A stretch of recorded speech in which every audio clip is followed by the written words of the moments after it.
Live from inside Porsche Colorado Springs, it's the First Dibs podcast with our hosts, John Dicey and Justin Underwood. Buckle up and let's go for a ride.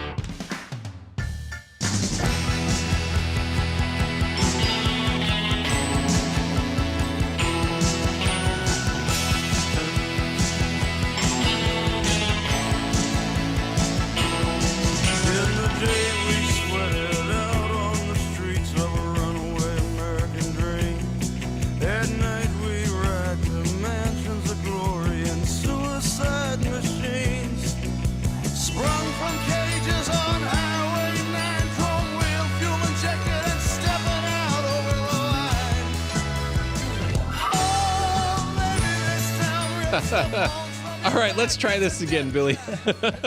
Second time's a charm. All right, so if this actually does make its way out to the video streaming world somehow, I don't know how, that's pretty hysterical.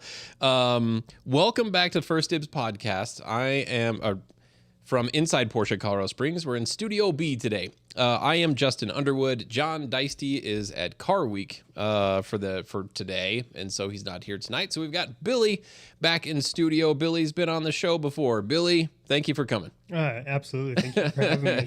Helping me out of a pinch here. We got some Fritos and some dips and some tonic water. It works. Yeah, exactly. But anyway, so John normally controls all this stuff.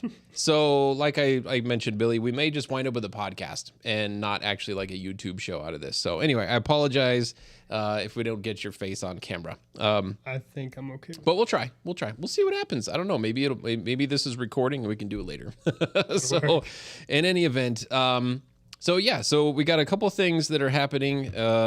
First order normally is business, and then I want to get into your recent adventure that we talked about last week with Nancy. So there's a couple of cars that have come in. Normally we're just kind of talking about one as of recently, but since you're here, I figure let's cover a couple of them. One of them you're actually kind of familiar with, and then the other one, it will be super fresh to you. So anyway, I'm going to put your mug, right? So what's happening here, I'm going to kind of hit play, and it's a super cool, it's a chalk speedster. So anyway, so let's give this a shot. So 2019 chalk speedster, we're walking around the outside here. Sorry, you can't see that from where you're no, it's okay. I got a little glimpse. But the speedsters, I mean, they got the super cool gold badging for the heritage side of things. Chalk is such a great color on this car. It looks good on this car. We're getting rid of that goofy steering wheel in there. We're putting a factory steering wheel back in it. The car did come from Canada. Looks like it's got 1,600 miles on it. And a fire extinguisher. It's got the cool yellow stitching. And right here, I think it's number, 1100, I can't see that, 1174 out of the many that they made. So anyway, but yeah, the yellow stitching, the light up door sills, the carbon package, and then you had mentioned that you kind of removed, some of the other aftermarket stuff on it. Yeah, it had some, like the steering wheel, it had tech art stuff that was all over it. Mm-hmm. Try to get that car back to as factory looking as possible. Right. Yeah. No, exactly. Yeah. No, that's super cool. I mean, I'm looking forward to that car being done. So it should be kind of soon. It'll look good on the showroom with our other. How many speedsters do we have? That's their only one right now. Oh, yeah. Wow. Yeah. No, we've had many, yes. But we're running out here. So no, that's a super cool car that'll be available before this next one. Now, this next one, this one is a little bit okay. So I gotta change some stuff around here. Let's do. Yes, there we go. All right. So because you don't know anything about this car, I just showed up this afternoon. So this is a 2016 911 Carrera GTS Cabriolet. I actually have a build sheet for it here. It's jet black metallic with the black leather interior. I mean, it's just blacked out, right? Even all the lettering and stuff is in black. PDK transmission, very, very good, comfortable seats. GTSs come with a sports chrono package. The amazing thing here, it's only got 8,000 miles on it. That's pretty awesome. Yeah. Right. That's super impressive. Very clean car. This will certainly go through the CPO process, so you'll have this kind of sitting on your bench Monday. Perfect for work, right? Yep, exactly. Again, more carbon fiber.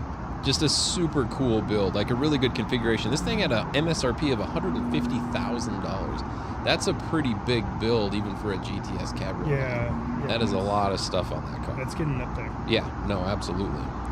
So anyway, that's a gorgeous GTS. That'll be probably another week or so before we are able to put that thing online. Mm-hmm. But anyway, that should be a pretty fun car. And so actually kind of real quick, because we're talking about cars going through the process, I did wanted to touch, since you're our guy, like you're the guy that reconditions most of our cars here. Mm-hmm. Reconditioning is a pretty crazy process. And if you don't mind, just walk through your side of it.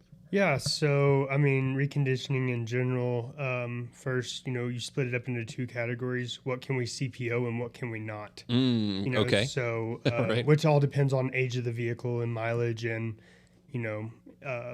maybe if the vehicle's been fitted with too many aftermarket parts, we may not want to CPO that car because it's going to be too much to remove all that. So yeah, if it's going to be a CPO car, we go through a 111 point inspection on the vehicle, make sure that everything is close to original as possible.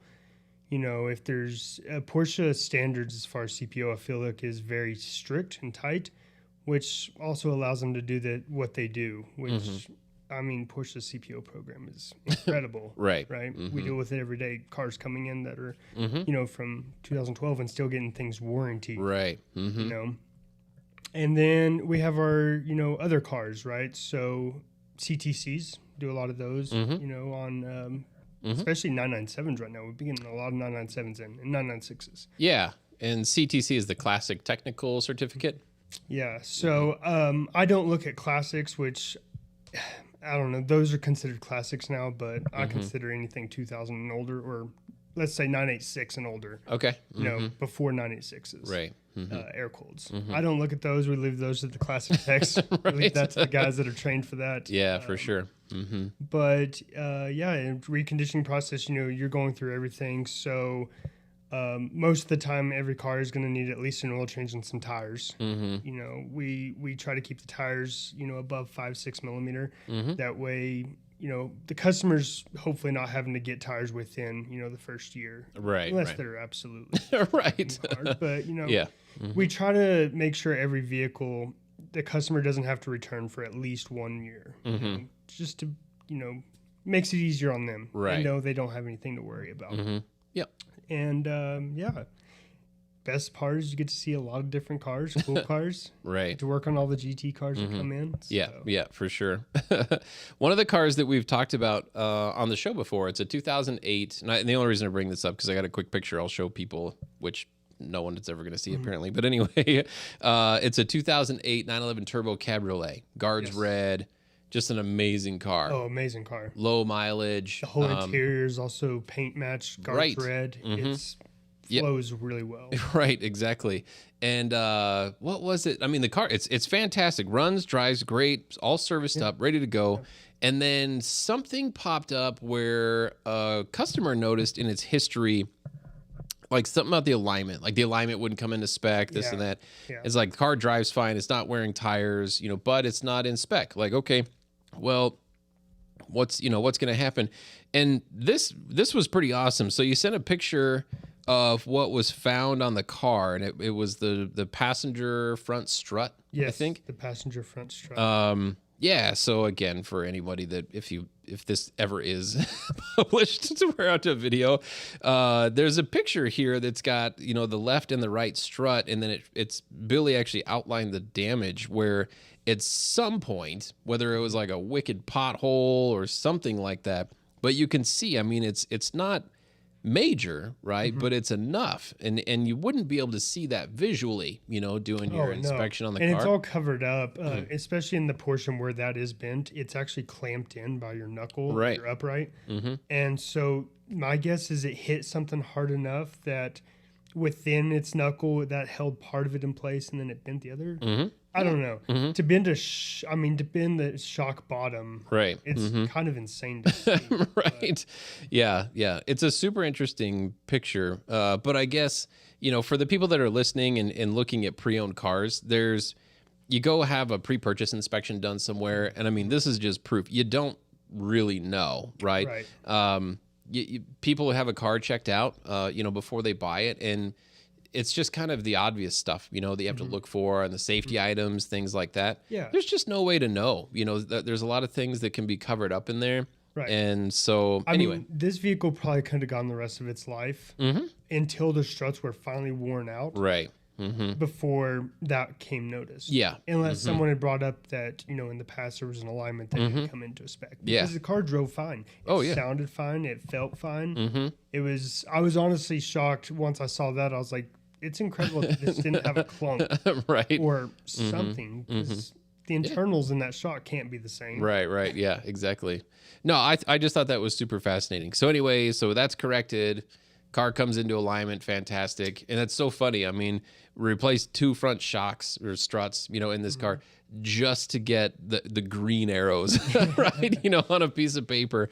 That's so wild. Right, right. But I mean, that's what we do here at Porsche Colorado Springs. We put a lot of pressure on salespeople to talk about how we do our business. And part of how we do our business, just one little piece of it, is how we recondition cars. And we like to inform people. We don't necessarily hand service an open checkbook, but it's definitely cracked open, right? Because once in a great while, there'll be something that comes along like, oh, geez, for certification, I can't do that. That's going to be crazy. Right. But that's pretty rare. Yeah. And then I'm lucky, whereas in you guys, you on your labor side of it, Ricky and his parts side of it, Andrew and Marcus and Julio, and now Justin Bengal on their end of it, working to, because when some of these big surprises, will pop up, they say, hey, okay, let's figure this out. Yeah. And we need to get it done, but let's willing do to it. work with you on the labor. Yeah. And, Yeah. No, everybody just has to kind of, work together for the one common thing. And that's just making sure the car is done right and our customers don't have any issues to face down the road. Exactly. I mean, and you might not be able to do one thing because another thing is a bigger priority, but that bigger priority was something that would have bothered them in the future. Oh, yeah. Maybe that trim panel has a scratch on it, but, it may have needed something else, Right. more severe, a console lid or something. Yeah, exactly. All right. So we've talked about business for too long. Get to the fun stuff. Yeah, let's get to the fun stuff. So we talked to Nancy last weekend, and you and Nancy went to the Porsche Track Experience together. Yes. I'm looking forward to hearing about this. So actually, I got a quick picture of. Let me just do one here. So right now that's showing up here, there's a picture of a group of you. There's a total of 5 people. There's you. There's Nancy. I'm not going to mention names, but I know that there's 2 slower people. Yes. Yeah. That out would there. be them. And then there was a gentleman that got motion sickness. Yes. And going to the racetrack is an awkward place if you get motion sickness, but It is. but anyway, the point of this picture is not to Rag on humiliate anybody. anyone. Well, let's take a look at. So there's one that's sitting here. So Nancy sent us a couple photos today. I'm still looking for in-car video, by the way, from both of you. Got it, and I can get it to you. We will definitely have to play with that. Yeah. But the picture here. So tell us, there was different classes of cars you're driving. Right. So when you show up, you go in, you're checking in, you're giving them your driver's license, they're taking down all your information. And then they ask you, how much track experience do you have? And I've ridden in track cars, but I've never driven on the track. So I told them I was like, none, and they were like, okay, so have you ever been around these cars? And I was like, I work on them and drive them every day. So he's like, okay. And he jots my name down and, I go on. So when we get ready to, we eat breakfast, get ready to start the course, they split us up into groups. And so some groups go off and do training exercises, where you're learning different maneuverability and braking and stuff. And then the other groups go and start doing the on-track, high speed, full runs on Barber, around the track. Right. So we went and did some exercises first, which was pretty fun. I thought honestly that I was a good driver, but really getting out there, I was like, I got a lot to learn, right? Right. Mm-hmm. But we go on the skid pad first. Okay. And so you're wearing 911 GTSs. Mm-hmm. You're learning to get the rear end loose and then control it with the front end, by counter steering. Yeah. Mm-hmm. Turn right to go left. Yeah, kind right. of thing. Mm-hmm. So Right. I go out there and I'm having a blast, right? And then Nancy goes out and she starts creeping at like 5 miles an hour. And the instructor's on the radio. There's radios in the car, so they can sit there and talk to you while you're driving. He's sitting there watching like, you need to go faster. You need to go faster. Uh-huh. Hit the throttle. You know that thing your right foot is touching? Yeah, hit it to the floor. Oh my goodness. She comes back and she's like, I just don't like getting sideways. And I'm like, that's the point of this drill, though. Right. This is the one place it's safe to do it. Yeah, get comfortable with it. Yeah, absolutely. So then, you've got autocross where we were in a Boxster GTS. Really fun to feel how nimble that car is. Oh, sure. And how different it handles in those atmospheres compared to a 911. Mm-hmm. And then there was some like braking techniques we were doing. Okay. In a Taycan GTS. Mm-hmm. And then within that, it's also the reason they use the Taycan is because it's so heavy, but drives very much like a sports car. Right. But you can feel the weight shift. Oh yeah. So they're teaching you to, when do you want to brake before entering a turn, and when do you want to just decel before entering a turn to shift the load to your front axle. Sure. Okay. And in a Taycan, you can really feel that load shift. Yeah. When you let off because of all the weight that's now being slowed down. So, yeah, it was a ton of fun. And then when you get out on the track, it's unbelievable. I don't know. I was speechless. I really didn't think we were gonna push. Yeah. I was like, okay, we're gonna go down here and do some laps. It's gonna be fine. We're gonna enjoy ourselves. No. You're pushing. Right. I mean, by the time you're at the end of the day, I'm exhausted. Sure. My arms are sore. Your back is sore. You're mentally sore. Right. Got a lot of respect for race car drivers. Say that. They lap put in a lot of lap. effort. Oh yeah, lap after lap, trying to follow the exact same line. Yeah. And watch all your braking points and all your apexes it takes a lot of mental capacity. Yeah. To just continuously do that. Right. Back to back. Yeah. One of the pictures I've got sitting here between us, there's Nancy had mentioned this. There were different colors of cars and so they were different groups. Yes. And she figured out that the yellow cars were like caution. Right? Yeah. When you're not in a yellow car, be on the lookout for the yellow cars. Yes.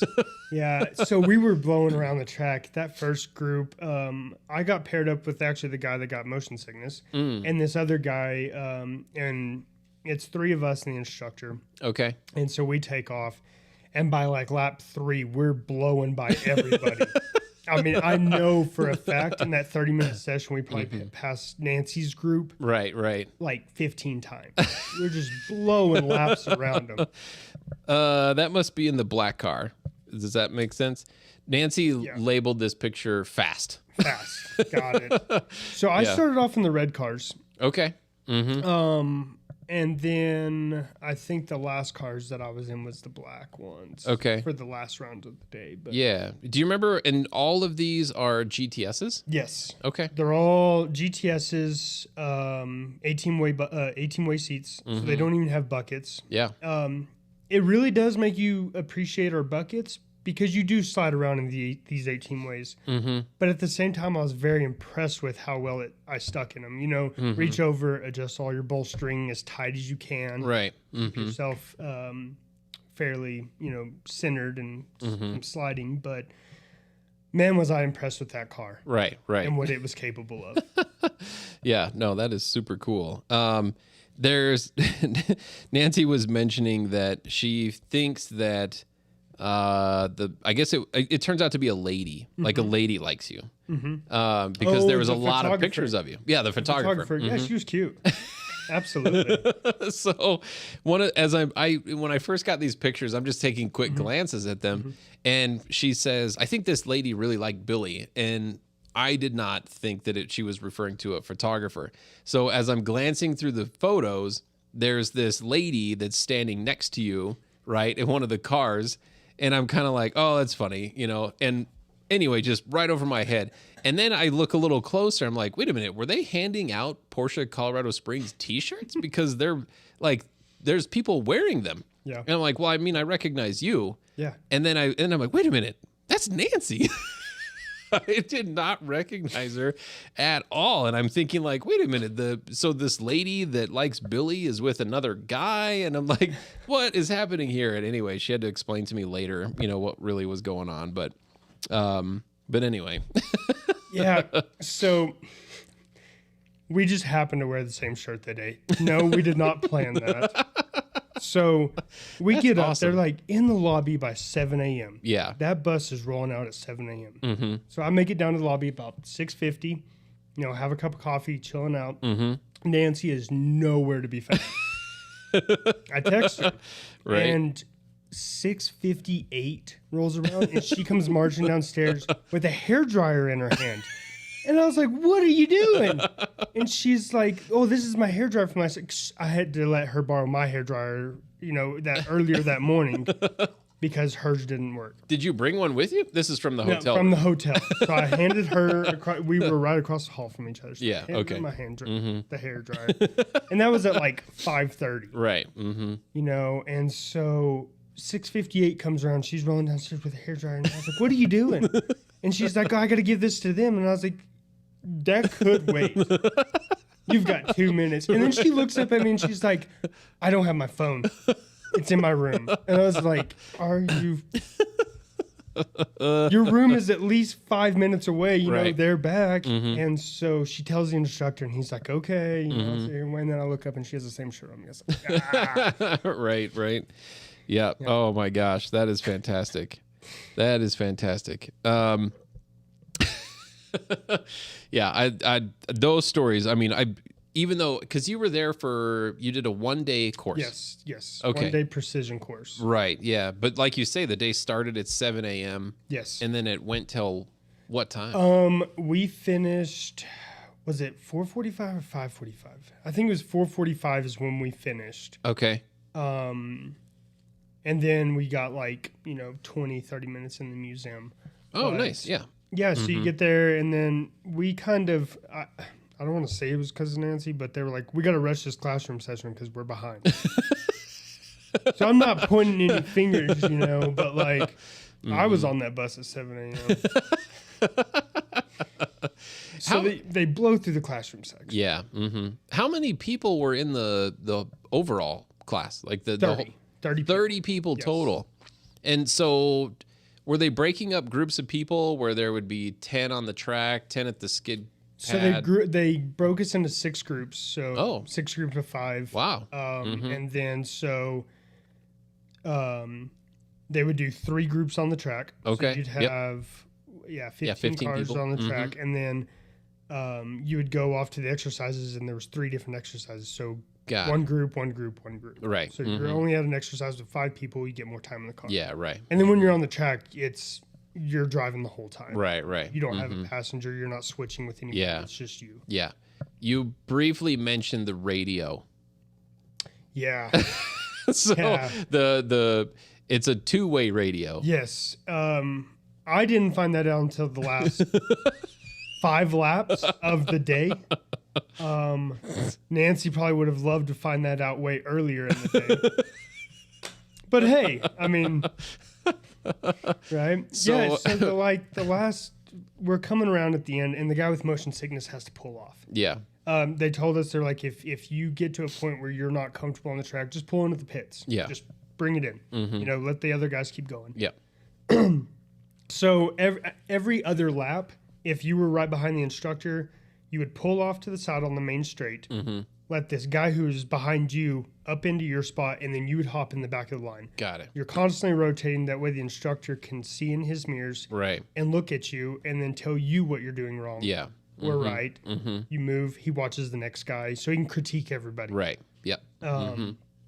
Well, we get on the main straight, and I see him pull off. He was right behind me, or he was right in front of me, and I see him pull off, and I'm like, okay. And then we get around to the front straight, and the instructor's like, okay, you know, Michael, go to the back or whatever. I can't remember his name. And, you know, this guy come up, and I was like, oh, no. He pulled off. This is Billy. And he's like, oh, sorry, Billy. And I was like, oh, shit. I was like, I was just kind of saying that to myself, and he responded. And So I was like, everybody in your group could hear you? no, only the instructor could hear me. You couldn't hear other people in your group, Okay. but you could hear the instructor, and he could hear you. Okay. So, Interesting. And it was weird. It wasn't just regular radios that were in the track cars, in the exercise cars, yes. But there was like a speaker box that was mounted in the back center console area, in the back seats. It was physically mounted back there, wired in. Okay. And it was a direct contact with the instructor car, and then he had direct contact with Okay. every other car. And then there's a mic set up somewhere, right? Listening to everything that you say. Listening to everything you say. And they said, like, when we took off, they were like, be careful what you say, you know, you might want to show this video to your friends and family. So, okay, you know, what she said I wouldn't show to my friends and family either. I'd show it to my friends, actually, not family. Oh my gosh. I can only imagine. Man. She got stuck in a real slow group. That's what I heard. I felt bad for her. She got stuck in a really slow group. But she advanced though. She graduated. Yes. So we come back in, and I don't know if that's because he heard what she said or he was like, yeah, you're doing that much better. But she did deserve to be in a faster group for sure. But I think it may have accelerated it. Okay. Her saying what she did. But, you know. Oh my gosh. Whatever works, right? Right. Yeah, whatever works. Exactly right. That is too funny. Yeah, that is super funny. I definitely need Nancy's in-car video because I want to hear more about what that is. 100%. And just for grins, I don't know how I found this little goofy caption. But anyway, it's for someone that can see this. It's there's a picture of the slap, right, when Will Smith hits Rock Smith, right, during the award show. And there's a caption that says, John thinking he's the main host of First Dibs. Oh, and Nancy. And Nancy slaps him. That's awesome. That's pretty fun. And then speaking of John, since he's not here, he is at Car Week. And it's kind of funny. So he went to the Works reunion where our 356A is on display. And the first picture that he sends is a picture of, I'm assuming it's our wheel and tire and like chrome hubcap. And there's a reflection of Lewis, right, in there. And then if you could zoom in on the picture, you'd see our owner, Don, is actually standing behind them talking to another gentleman that is actually John's dad. And then you can see John, kneel down taking the picture. I think it's a pretty cool photo, right? So anyway, I instantly respond like, oh, that's awesome. How's the overall car look? I don't get anything, no response. And then, what comes a little while later is finally a car, but there's Lewis again, which is great. Lewis is having an amazing time. This was a huge surprise to him to be able to do this. This is definitely, a life memory, forever. And then the next photo, I think it is Lewis again. Right, with no car in the background. Show us the cars, John. Right, yeah, and thinking like that's awesome. This is super cool. And what is that? Gordon Murray. Anyway, so yeah, Murray Automotive. And I think John had wrote saying like we're all going to be working for Lewis one of these days, right? And yeah, I could totally see that. But anyway, so I think that's pretty funny because they have similar hats. I mean, that's a big deal of going out to Car Week in Monterey and Pebble Beach and all that stuff is the attire that you wear. Oh yeah. Because I think John told me he went into a tailor, right, to get this jacket and have it fitted to him. And when he was picking out the jacket, he says, "I need something that fits well." That's nice. Like it's nice to be out, but I need to just look a little bit like an asshole. Right? That's perfect. And the tailor says, I got you. Got it, man. I know exactly what to do. Yeah. So hit you with a Rolex while you're at it. right. Yeah. So so Lewis and John have definitely spent time picking out their dress. And I love how Lewis has a, like a cardigan or whatever that's kind of like wrapped around his neck, Oh yeah. Because it gets cold there, right? It gets cold when the sun goes down, that's for sure. And then later on in today, I get a phone call from one of my good past clients.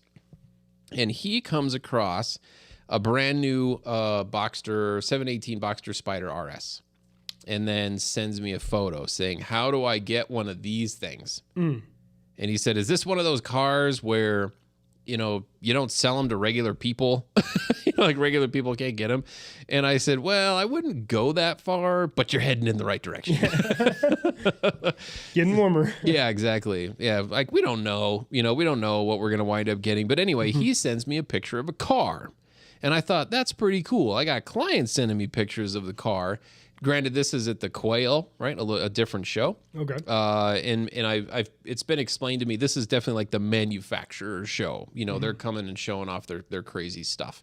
But anyway, so Porsche has the Spider RS there, and then the next one that he sent me is a Manti Racing car. It's a GT3 with a Manti Racing kit on it, or Manti kit, I guess. Anyway, two gorgeous cars coming from a customer. Not from John, co-host John Deisty of the First Dibs podcast. At Pebble Beach right now. Yeah, doing Car Week. Probably some of the coolest cars. Very cool. Ever. He did send a picture later on that was pretty sweet. It was from down below and behind the Singer that's been out there, like the big 935 looking thing. Oh yes, their new one. Yeah, that looks pretty radical. But it's not a full car. I think they had the engine out, maybe like behind it. But it's the gold colored car. Yes. So it's all broken down so you can see. At least they had it almost looked like maybe they just had a part of the engine on display or something that along with it. But anyway, just super cool. But you couldn't see the whole car, but it's awesome. It's either way, it's sweet. And it really presents how big that car is. It was right before we were starting here, so I didn't have time to bring it up, so no one's going to see it. But you can hop on YouTube, right, and watch it there and see what that looks like. So anyway, so they are having a good time there, which is definitely fun to know. And they all come back. I think they're traveling back Monday, so he'll be here Tuesday, and then that's probably when we'll get all this stuff figured out. So anyway, that's enough about John being at Car Week. Coming back to your track experience, you mentioned don't sit next to Nancy on airplanes. What happened? Okay, so Nancy was very, and I don't know if it was, she was just very nervous the whole time. That we're on the plane. It was just like every little thing, it was like, what was that? We're like, are we good? We're like, when we got there, she was like, this is the smallest plane I've ever been on. And I'm like, you need to settle down. Okay, it's just a little it's one of the little puddle jumpers. It's 2 seats on one side, 1 on the other. Yeah. We're not going far. Right. It's kind of like flying private. Yeah. And not really, but same size. Nancy, I like you, but you can talk. There was so many times like I'd be listening to podcasts and I'd have my earphones in, and like I would pause because I'm like, what is that noise? And she'd be talking to me. Like, she knew I was listening. Oh, sure. And, like, so I paused and I'm like, what was that? And she's like, you didn't get any of that? And I was like, I've been listening. I've been listening. Like, to stuff other than you. I had my earphones in.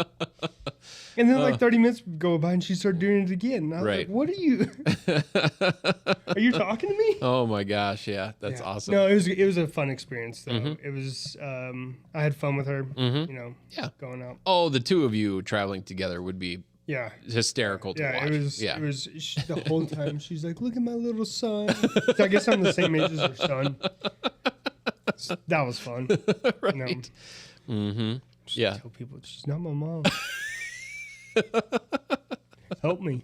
Oh my goodness. Yeah, that's fantastic, man. No, but the track experience, I would recommend anybody who is, I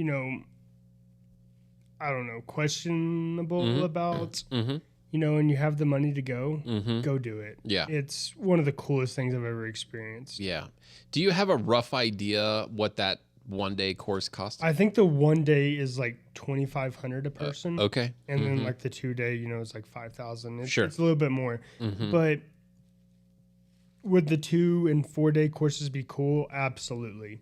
They have a 4-day course? Yeah, so that's when you're Holy going to try moly. to get your racing license. Oh, okay. So you've graduated. So you can get your racing license Right. through this Porsche driving experience. Okay. It starts off with the performance or the precision. The performance is a 2 day. The precision, what we did is they basically take everything from the 2 day and pack it into 1 day. Got it. Okay. And so we took the precision. After that is the Masters, and then the Master RS, and then Master RSR. Wow. And then the last one, it was funny because they were explaining all this. He's like, the last one, he's like, I'm not going to lie, it's expensive as shit. But he's like, it's in Germany and you go drive GT3 Cup cars. Oh, yeah. So once you've graduated from all of the other classes, you Right. can go over there. And he's like, that's when you start getting noticed through this program, Right. through start getting noticed by manufacturers and stuff like that. And you can actually get a team Holy and moly. start professionally racing Yeah. for somebody. They used to have a cup car program at Barber Okay. years ago. And then a car got stacked up. Oh, man, yeah. So that's probably why they don't really offer it Yeah. there anymore. And actually one of our friends was in an accident in a car out there, or it may have been a cup car actually. Yeah. But let's not get bogged down right with all that. But yeah, no, I have heard would it be an SCCA license, or do they I don't know. Either that or NASA. I don't remember which Okay. one it is. But anyway, if you graduate and you get the license, you can Yes. you can go do real race car Yes, stuff. that allows you to do wheel-to-wheel racing. Wow. And you have to have the license to be able to go do that. Right, right. But that allows you to go and do those kinds of races. Yeah. That's You got to make it. This isn't the only way to get your racing license. Yeah. This is just a program that Porsche offers that if Kinda you like have the money, Yeah.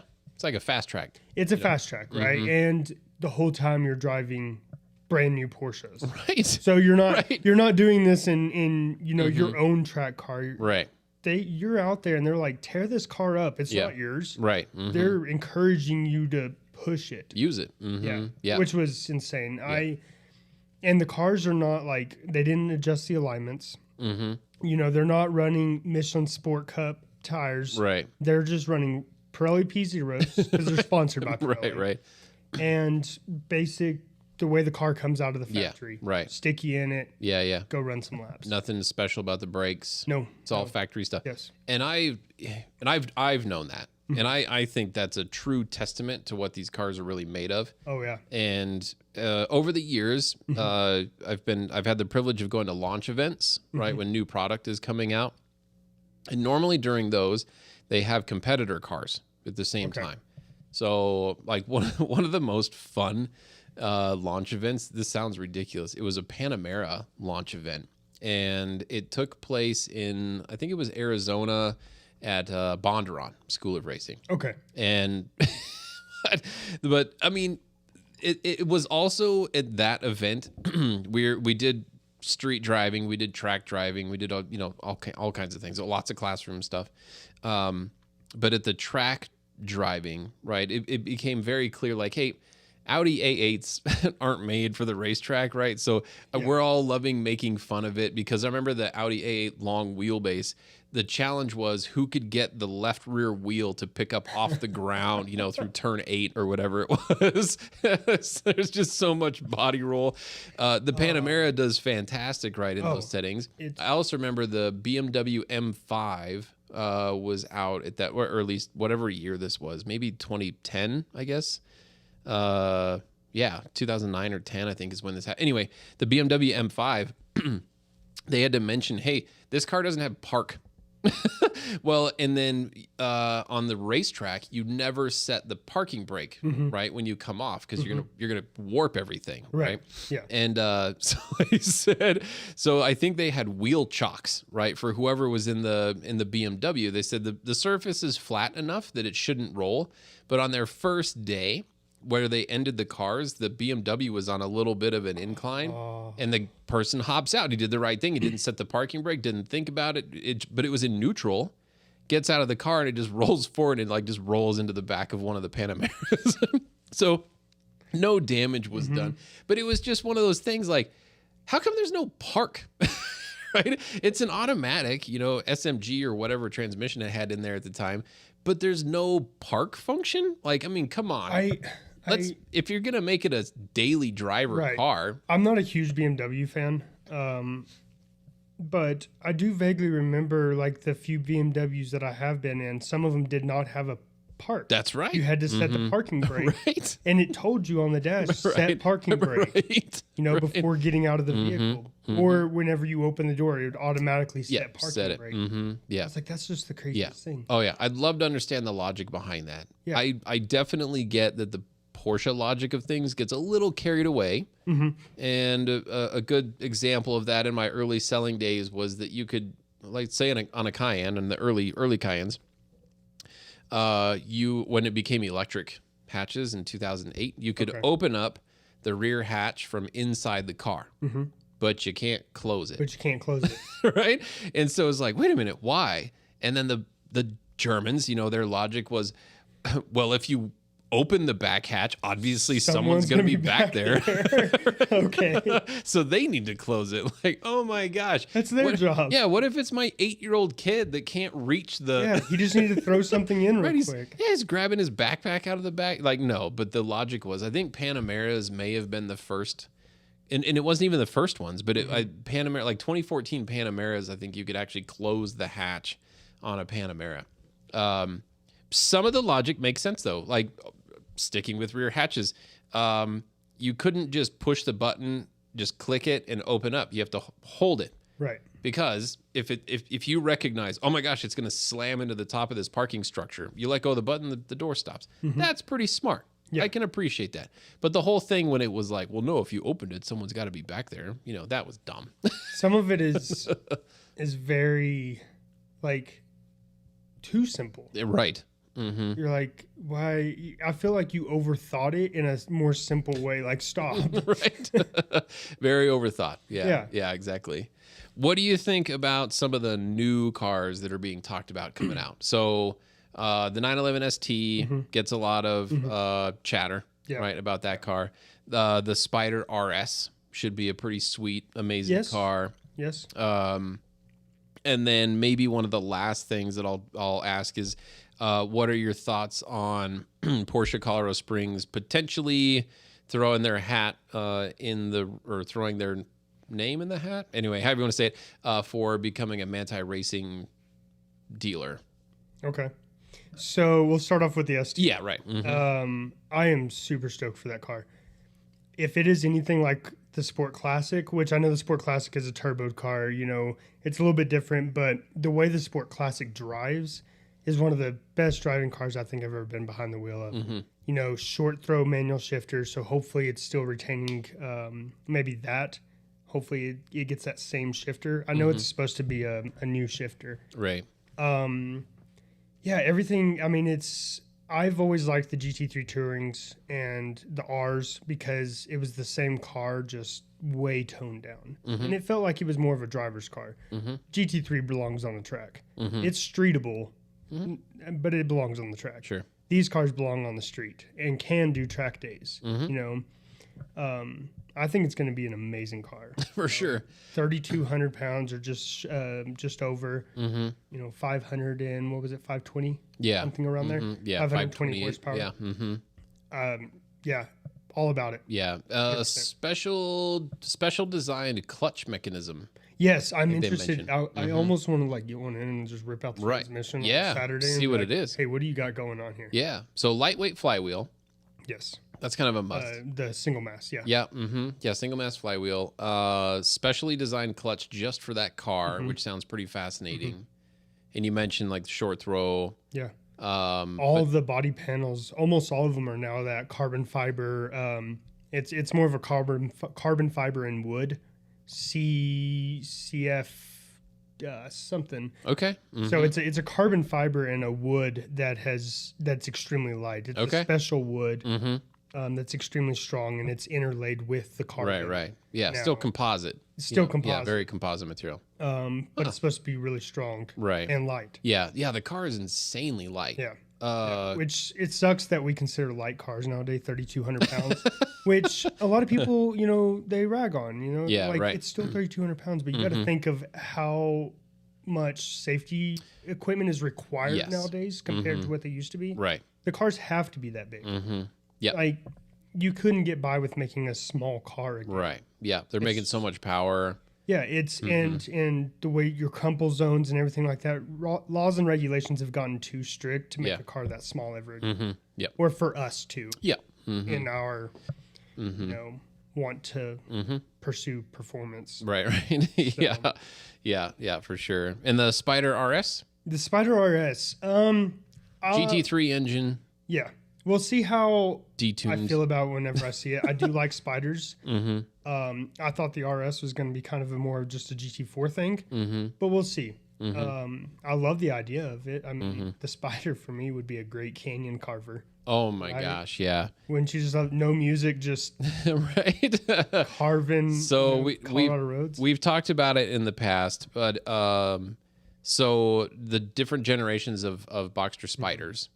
I mean, the first true amazing one to me was the 2016 Okay, yes. Spider. Yeah. And then we've got the 718 Spider. Yes. And because those two are the newest, do you have a preference between the two? Like just your own personal, if I came up and said, Billy, I got a 2016 Spider and a 2021 Spider. You can have either one. What do you want to take? 2016. Yeah, me too. I think they sounded better. They didn't have more power. They sounded better, and I thought it was more raw. The same with the GT4. The 2016 GT4 is, I think, hands down, probably my favorite Porsche ever made. Wow. It's I think it's the best driving. It sounds the best. It's just raw. That's awesome. You hear everything going on. Right. Yeah. For sure. But yeah, 2016 Spider. I thought those cars were the coolest thing. Right. Excellent. No, that's good. And then what was our third topic? Oh, Manti Racing. Manti Racing. Yeah. So Manti Racing, I guess just for a real quick background on that. A company over in Germany doing suspension components and doing really good stuff. Porsche liked it, so they kind of teamed up, and I think it's now actually a Porsche company. Yes, they work. I mean, it's like direct working, and then now Manti is a Porsche works team as well. Yes. Okay. As far as racing goes. Yep. Exactly. And they've come out with a program, and I forget the number. It's like 16 or 18 eligible spots in North America for Porsche dealers to apply to be a Manti Racing point. So meaning we'd have to send a couple technicians to Germany. I think it's Nürburgring actually, but anyway, send a couple technicians to Germany to learn how to align a car. Right? Yeah, I think it's funny. I was talking to Jason about it earlier. I think it's more they want you to go out there to see what the company is, and what it's about, more than they're teaching you how to install the kit, set up a car. Yeah, because I mean, we do race things, and there's plenty of dealerships in the U.S. that do race things. Setting up a car isn't that hard. As long as you know your number values and what you're shooting for, you can get it there. Right. Obviously, more experience makes it better. Yep. But I think it's more for them to show you the facilities, show you who Manti is, and what they do. Right. And because if you look at pictures of their workshops and their factory, it's incredible. Yeah. I mean, I'm pretty sure you could eat off those floors. It's right. just mirror finished white floors. And right. It's insane. Yeah. No. There was something about it to where, I mean, there's a little bit of hesitation, and you bring up a good point as far as, how many Porsche dealerships in North America do motorsports? Porsche Colorado Springs does, right? We have our own. And then so McKenna, he came and raced our GT4 Club Sport. They do some motorsports, correct, I believe, in-house. There's no more Brumos, right? Jacksonville. Right. There's a couple bigger ones like Park Place, but they have like their own motorsport division. Right. They race cup cars. Yeah. They have, it's part of the dealership, but at the same time, it's its own thing. Yeah. You know, Does Champion still do anything? Champion still, but Champion, I think, is more now. They still have a motorsport program, but they do a lot of manufacturing of their own components in-house, like wheels. They did the wheels. Like Yeah. yeah, and exhaust systems and stuff like that. They've turned into more of I think, a motorsport customization place instead of like actively racing. Yep. Right. That makes sense. Yeah. So I guess I was having trouble in my head thinking of 16 dealers that are currently in motorsports. Yeah, no. I don't know that there is that many. I don't think there's that many at all. You know, there's some dealers that throw their name on the side of a car, but how many of them are actively involved in motorsports? Right, It's minimal. Yeah, for sure. I mean, I would really love to see us pursue that, to go through that process. I think so. You know, I think it could be beneficial. I mean, we already have out-of-state clients that send us their race cars just because you guys do such a great job. One of them told me that he's looking into potentially purchasing the equipment just to have for himself so he can take it to tracks. Right. And that way he can make sure that his cars are set up properly, you know, before each event. That's commitment. Oh, yeah. I mean, yeah, that's you're putting a lot into That's a different level. Full investment there. No, I think it's a great idea. You know, you're bringing this level of customization to people who want to experience a new level in the car. You know, people who have been on the track and they're just wanting that little bit more. You're bringing them a kit that isn't just some aftermarket parts. Yeah. Right? This is something that is developed by Manti. They run them on their tracks. They run them on their race cars. And they have developed this kit specifically for this car. And their alignment specs and everything, you know. And it's proven to work. Yes, it is. Their very lap proven. times are faster. Right. I think it was the first one I noticed was a GT2 RS. Yes, around the Nürburgring. It went several seconds faster than the regular The 2 stock RS. car, yeah. And all they did was their kit. And what's cool is because Manti does this and they work with Porsche now, or part of Porsche, is that's considered a production car now. Right. Because you can order. You know, we're getting to the point now that the U.S. can do it, but over in Germany, you could order a GT3 from Porsche and have Manti and it goes straight to Manti. Right. You know, and has their stuff fitted. Yeah. And then, it's a production car. Yeah. And if we're a partner with them and we install the kit, it's fully warranted. Yeah, it's warranted through Porsche at that point. Right. Yeah, so we're not contacting Manti if something breaks. Yeah. It's warranted through Porsche. Right, yeah. And to your point, it's not like having to deal with Bilstein, you know, if shock explodes or whatever. So and that's not that we've had bad experience with aftermarket parts on our cars. Our cars actually do really well with aftermarket parts. But if anything goes wrong, we can't go to Porsche about that. Right. You know, you have to reach out to that company and then see if they're even willing to want to warranty it, because they can be like, oh, no, it's something else caused that. You know, so you got to deal with that. Yeah. But no, I think it's a great program. I think it brings something new to the dealership as well. You know, I feel like we're already one of the most, or we're already very popular, you know, for as small as we are. Right. A lot of people come here, right? Yeah. And I think it just adds one more thing to that pot. You know, like, hey, they're also a Manti dealer. You know, Absolutely. and we've got some tracks around here. We have plenty of customers that do track racing. Oh yeah, lots Actually. Yeah.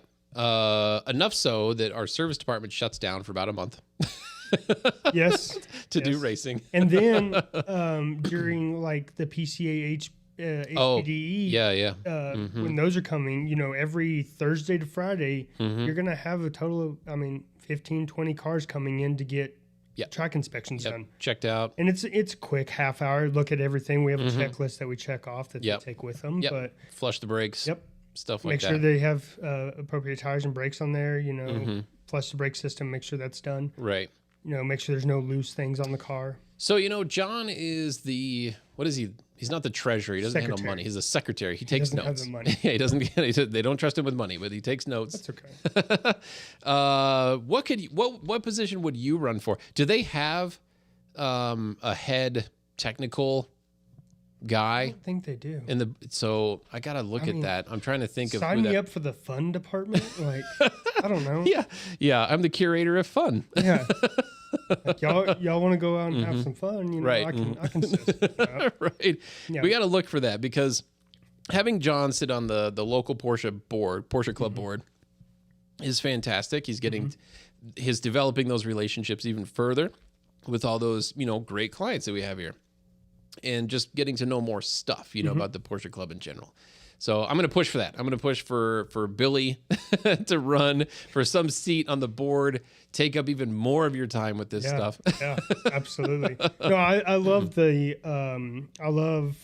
and I did not grow up around race cars or anything like that, but that's like, I was very fascinated with it. So getting to do this and, last year working under Jason, on the hill climb car, and then this year kind of taking more of a lead role on Donahue's car and kind of with me and Alfred, kind of running that team.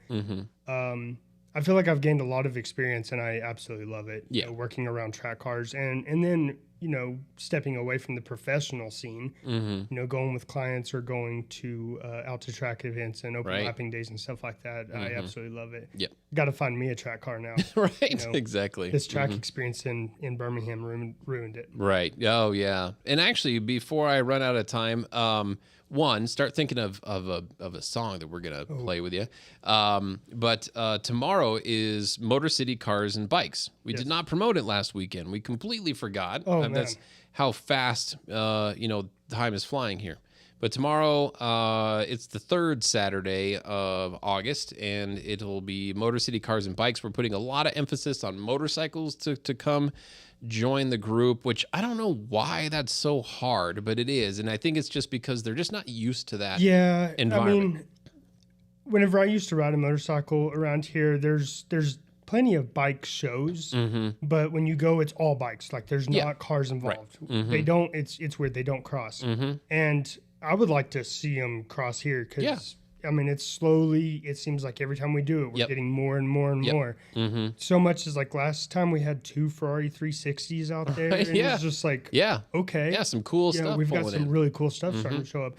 That customer from Denver with the 930 that he had. Okay. I never even got, I was so busy the last month, I never even got down to the show. Oh man.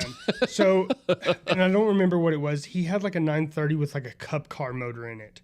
I heard about it. Yes. I met him. I met him and his wife. They came up here just to check stuff out. I heard about that car. Yeah. It's like an RSR replica or take back car. And I saw it take off and I was like, that is so cool. Like that's awesome that he's here. No doubt.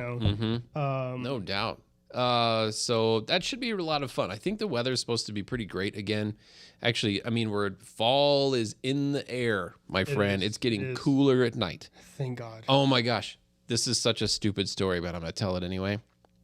This morning, it must have been like 2-3 o'clock in the morning or something like that. Got windows open, right? Because it's hot, right? Get the air flowing, that kind of stuff. No blankets or anything, just a sheet, just like a thin sheet laying on. And having the window cracked, and this is second floor, right? I don't know what the hell was happening outside, but there was like 2 or 3 cats down. I mean, it sounded like they were on a ledge outside the window. I think it must have been 3 of them, but I heard the most hellacious noise and screaming from 3. I mean, it woke me up where I paused. And I was thinking like, is something coming in the window? I mean, that's how loud it was. And they were pissed off at each other. They were doing something. And you hear this just horrible noises, right? Not really scurrying around necessarily, but they were just screaming at each other. And then finally, the 2 super loud ones quiet down. And then there's like this sissy of a cat or whatever just you went on for about 2.5 minutes going wow, wow, wow, wow. And it kept going for like, and I'm thinking, did they just try and kill this cat and then leave it? You see that a lot. Like what? Videos What the F just happened outside? Cats ganging up on each other. It's like, I mean, I wanted to go check it out, but I'm like, no way. If I actually walk it, they're gonna come at me, and I'm not doing that. Like you three kill yourselves. It's totally fine. Don't get me involved. Oh, it was unreal. And I don't have pets, right? I don't have pets at home. This is happening outside, and dude, it was so crazy. I've never heard anything like that, especially I've never been woken up by anything like that. Oh man. So that is way off topic. You think you got a song picked out? This is harder than I'll tell you. Well, anyway, so you might just have to do Russian roulette. You might just kind of pick something, or go to a Metallica song. Oh. Yeah, do a Metallica song. Yeah, you can surprise us with it. And this is a family show, but it's at the very end, so preferably no like real crazy profanity at the beginning of the song. But anyway, this has been a lot of fun. I'm happy that you decided to come to this. I got kind of caught up with what's been going on this week, and John kept warning me, "Hey, I'm gone. Do you got a plan for the show?" "Oh, I'll figure it out." But I am definitely a procrastinator, so you're definitely bailing me out here, and I have no idea if anyone has been able to watch any of this. I really hope so, and it's just I don't know how to work the computer side of things. But anyway, so we're gonna find out. We're gonna have people tell us about it, I'm sure. And if anything, we made another good story out of all this stuff. Yeah, absolutely. And you got a podcast. That's right. We got a podcast out of it. All right, you got a song picked out here? Yeah, we'll play this one. All right, let's roll with it. All right, for the First Dibs podcast, I'm Justin Underwood. Thank you so much, Billy, for coming along. Thank you very much. Have a good night, everybody. Good choice.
Trusting